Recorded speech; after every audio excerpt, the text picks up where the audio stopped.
বরিশালের উজিরপুর উপজেলার শিকারপুর ইউনিয়নে নির্মাণাধীন একটি ব্রিজের কাজে বাধা ও চাঁদা দাবির অভিযোগ উঠেছে নান্টু মীর, সৈয়দ মীর, আলম মীর ও পারভেজ মীর সহ অজ্ঞাত আরও কয়েকজনের বিরুদ্ধে। ভুক্তভোগী সৈয়দ সাইদুর রহমান জানান, তিনি চুক্তিভিত্তিক ব্রিজের কাজ শুরু করলে অভিযুক্তরা তার কাছে 50,000 টাকা দাবি করে। 21 ফেব্রুয়ারি সকালে অভিযুক্তরা ঘটনাস্থলে এসে নির্মাণ কাজ বন্ধ করে দেয়। এ ব্যাপারে উজিরপুর মডেল থানায় লিখিত অভিযোগ দায়ের করেন সৈয়দ সাইদুর রহমান। সাইদ মিরা যখন এই চার থেকে আসা শুরু করছে তখন সাইদ মিরার পিছের থেকে ওরা অ্যাটাক করছে। নান্টু, সৈয়দ, তারপরে আলম, তার ছেলে এবং তাদের মহিলারা এরা আসছে। তখন আমি আমার বাসা থেকে দেখতেছি যে এখানে খুব চিল্লাচিল্লি। সাইদরে বলতেছে, শালা পোশালা তুই দাঁড়া, এই শালা পোশালা তুই দৌড়াবি না, দাঁড়া।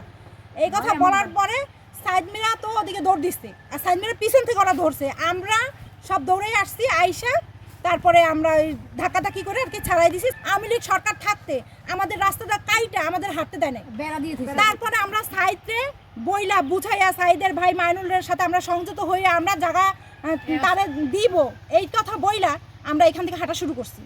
আমরা হাঁটা শুরু করছি, ওই সময় কিছু করতে পারি না যে এখন আমরা একটা সরকারি থেকে একটা ব্রিজ আনছি, এখন আমাদের ব্রিজটা কাজ হইবে, আয়সা আমাদের ব্রিজের কাজটা হইতে দেবে না, আমাদের হাঁটতে দেবে। আমরা রাজমিস্ত্রি পাঠাই দিছি, চারটারে ঝাঁকড়ায় ঝুঁকড়ায় ভেঙে থুয়ে গেছে। আমরা আইনের আশ্রয় গেছি, আইনে আমাদের জানি দয়া করে আমাদের জানি সামনে এরকম ভুক্তভোগী আমরা না হই। আমরা আওয়ামী লীগের সময় যেরকম ভুক্তভোগী হয়েছি এটা আমরা এখন হইতে চাই না। আমরা মুক্ত বাংলাদেশে বাঁচতে চাই। আমার কাকি যখন মারা গেছে তখন আমি বলছি যে ভাই আমার এখান থেকে, এর আগেই বলছি যে ভাই আমার এই জায়গা থেকে আপনারা হাঁটবেন। সৈয়দ মারছে এখান থেকে আমি রোড দিছি কেন, এই রাস্তা বা ব্রিজ দিব কেন, এর জন্যে।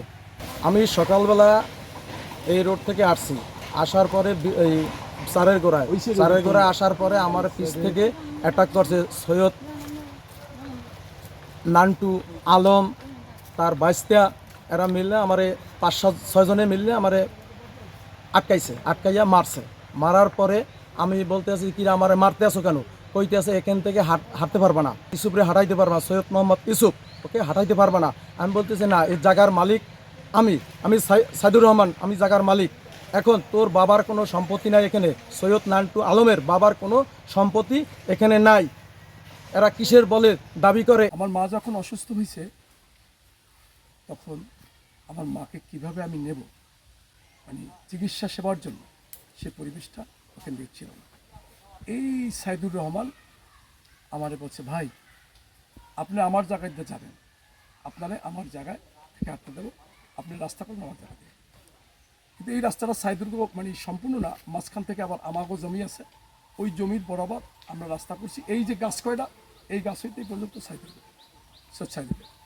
তা যখন আমি এই রাস্তার টেন্ডারটা দীর্ঘদিন ধরে আমি টিয়ানুস স্যারেরে বা ইঞ্জিনিয়ারে বলতে এক পর্যায়ে টিয়ানুস স্যারে এই রাস্তাটাকে আমাকে বরাদ্দ করে দিয়েছে টেন্ডারের মাধ্যমে করিয়া যখন দিছে তখন আমরা এই রাস্তার কাজ শুরু করছি।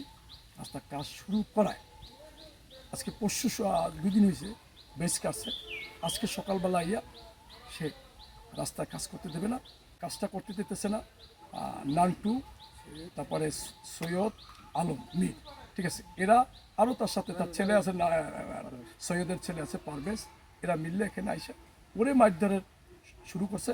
আমি রোজা অবস্থায় আমি ঘুমাই রয়েছি নামাজ পড়ে, এই শূন্য আমি দৌড়ে আসছি। আনার পরে সেখানে বিভিন্ন কথা, মারপিট, গালিগালাজ বিভিন্নভাবে হইতেছে। এক পর্যায়ে ঠিক আছে ওরে দাওয়াত দিছে, ও চলে গেছে। এরপর আমরা বাইরেছি, বাইরে তাদের সাথে কথা কাটাকাটি করে বলছে যে কাজ করতে হলে 50,000 টাকা দিতে হবে, নচেত তুই কাজ করতে পারবি না, না তোরে একেবারে গুম করে ফেলাইবে, যে ওরেও হাত পা ভেঙে ফেলাইবে।